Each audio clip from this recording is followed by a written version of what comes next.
Hi, this is Pastor Bob. Welcome to Pastor Bob Daily. I'm sitting here at Starbucks this morning. It's a rainy day here in Nashville, having a little bit of coffee. Thanks for joining me. We've had a little bit of controversy lately. A singer from one of the Christian bands has just been accused of some pretty horrendous things, and nobody's guilty until proven guilty. But it looks bad for him. And people are really divided on this. Some are saying, couldn't possibly be true. Others have already written him off, and some people are burning their proverbial records. In other words, eliminating their music from their record collection, their music collection.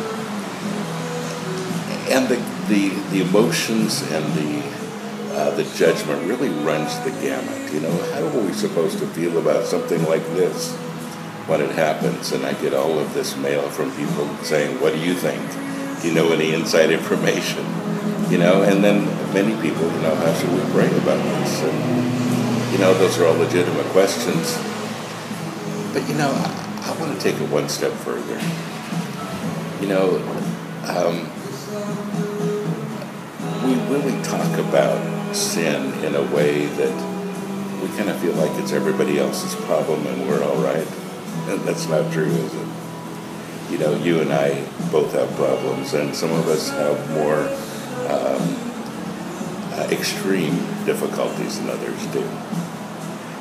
This is an extreme situation, and you never know what you're going to do in an extreme situation.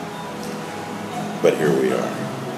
And I wonder what I would do in the same situation. Now, I'd like to think that I wouldn't react in the same ways. And yet, I've had my buttons pushed before, and I've been surprised sometimes at my reactions when my buttons are pushed. And maybe you've been in the same spot too. I realize that we're all human, that we all make mistakes, that, we're Christians for a reason, because we really need some help. And that is true with our fallen brother. So, what are the foundations here? Well, the first one is that, I really believe that he's saved. People say, well, he can't be a Christian and do what he did. Oh, sure he can. We do all kinds of things as Christians that we can't believe we did either. A great example is David in the Bible. David goes out on his rooftop one day and sees Bathsheba naked, bathing. And he has a lot of lust for her and calls for her, has sex with her, has her husband killed. Now there's a scandal, isn't it? And yet he wrote music. It's called the Psalms in the Bible.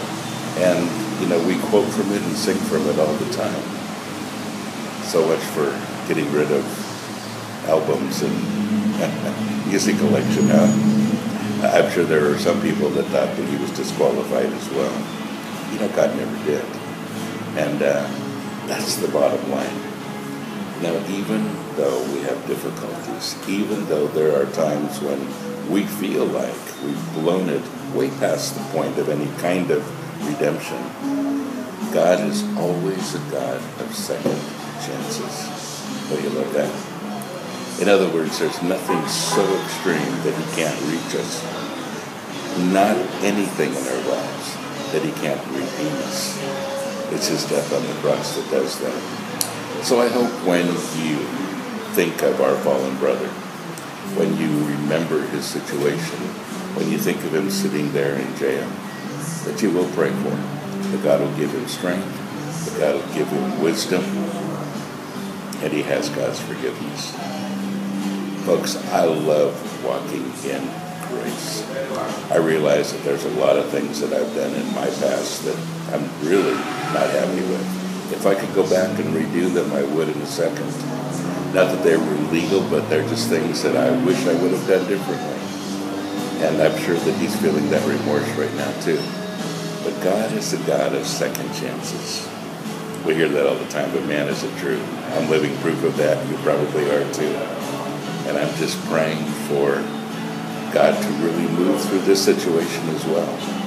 And let's see what he's going to do. He used David in spite of David. He can use us all. God bless you. Have a great day.